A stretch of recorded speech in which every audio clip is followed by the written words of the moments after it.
ఒకప్పుడు ఒక ఉల్లాసమైన గ్రామంలో ఇద్దరు ప్రాణ స్నేహితులు చింటూ మరియు భంటూ వారి బొమ్మ ట్రాక్టర్లతో ఆడుకుంటున్నారు.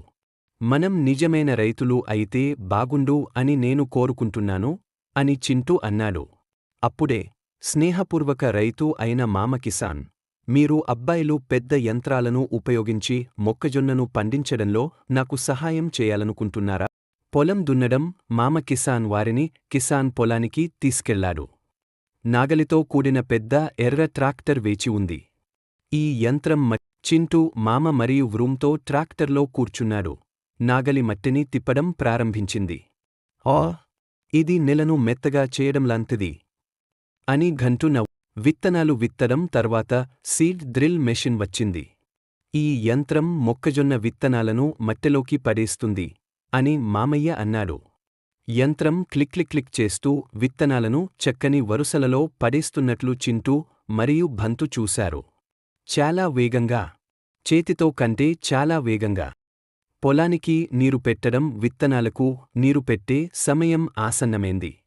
తిరిగే చేతులతో కూడిన స్ప్రింక్లర్ వ్యవస్థ బయటకు వచ్చింది. ఇది నీటి నృత్యం లాంటిది.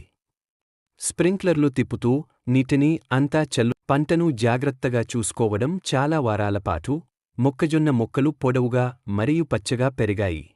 కానీ అరెరే, కొన్ని కీటకాలు ఆకులను తినేస్తున్నాయి. చింతించకండి అని మామయ్య అన్నాడు. మేము సహజ కీటకాల స్ప్రేతో కూడిన స్ప్రేయర్ యంత్రాన్ని ఉపయోగిస్తాము. యంత్రం పొలంలో తిరుగుతూ మొక్కలను సురక్షితంగా ఉంచడానికి వాటిని సున్నితంగా పిచికారీ చేసింది. పంట కోసే సమయం 3 నెలల తర్వాత మొక్కజొన్న సిద్ధంగా ఉంది. మొక్కలకు పెద్ద పసుపు మొక్కజొన్న కంకులు వచ్చాయి. హార్వెస్టర్ మెషిన్ కోసం సమయం ఆసన్నమైంది అని మామయ్య అన్నాడు. హార్వెస్టర్ పొలంలో తిరుగుతూ ఊష్ మొక్కలను కోసి మొక్కజొన్నను సేకరిస్తున్నాడు. ఈ యంత్రం మాయాజాలం లాంటిది. మొక్కజొన్నను నిల్వ చేయడం, చివరగా పండించిన మొక్కజొన్నను ధాన్యపు బండిలోకి తీసుకెళ్లి పెద్ద బస్తాలలో నిల్వ చేశారు. మీరిద్దరూ మొత్తం సహాయం చేశారు అని మామ కిసాన్ అన్నారు. చింటూ మరియు భంతు ఉత్సాహంగా మాట్లాడారు. మాకు యంత్రాలతో వ్యవసాయం చేయడం చాలా ఇష్టం. సూర్యుడు అస్తమించగానే వారు నవ్వుతూ కాల్చిన మొక్కజొన్నను